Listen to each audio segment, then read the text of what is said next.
সুপ্রিয় দর্শক আসসালামু আলাইকুম। এই মুহূর্তে উপস্থিত রয়েছি হাইকোর্ট প্রাঙ্গণে। দেখেন হাইকোর্ট প্রাঙ্গণে কিন্তু ফুলে ফুলে সাজানো, চারদিকে গাছগাছালিতে ঘেরা। অনেক দিন যাবৎ আসবো করে আসা হয়নি, তবে আজকে না এসে পারি নাই। আজকে কিন্তু বেশ কয়েকবার এই আইনজীবী মহোদয় প্যারা দিছে, আসি না কেন। যাই হোক, ধন্যবাদ রবি ভাইকে।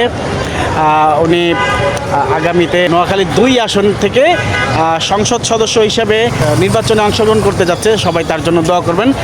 খুবই আন্তরিক মনের মানুষ এবং একজন দক্ষ আইনজীবী, এবং মানে আমি যতটুকু দেখেছি খুব সততার সাথে সে এগিয়ে যাচ্ছে।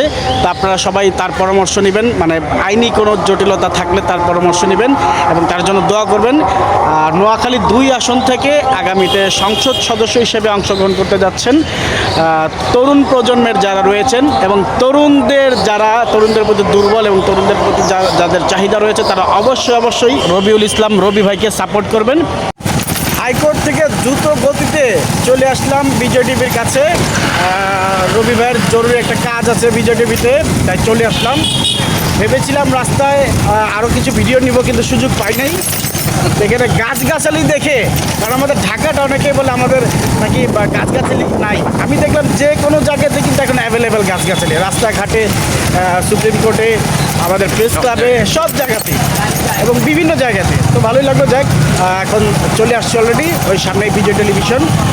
তারপরে চলে যাব সময় টেলিভিশনে, আমাদের ট্রেজারার রয়েছেন নাজিমুদ্দৌলা সাদি, তার সাথে দেখা করার জন্য। এবার আমরা হোটেল কন্টিনেন্টাল পার করতেছি না, আসলে কিন্তু ভিতরে কিন্তু যাই নাই। তখন ভাবছিলাম নিব ভিডিওটা, সুযোগ পাই নাই। রাস্তাটা আসলে মানে সবসময় বেশিরভাগই ফাঁকা থাকে, চলাচলের জন্য উপযুক্ত একটা প্লেস। আর সামনে যমুনা, তাই না? যমুনার সামনে কিন্তু পুরাই ফাঁকা, দেখা যাচ্ছে কিনা যায় না। এই যে আমি সামনে দিয়ে দেখাচ্ছি, পুরা ফাঁকা, নিরাপত্তার চাদরে ঢাকা। তো ধন্যবাদ সবাইকে সাথে থাকার জন্য। আসসালামু আলাইকুম।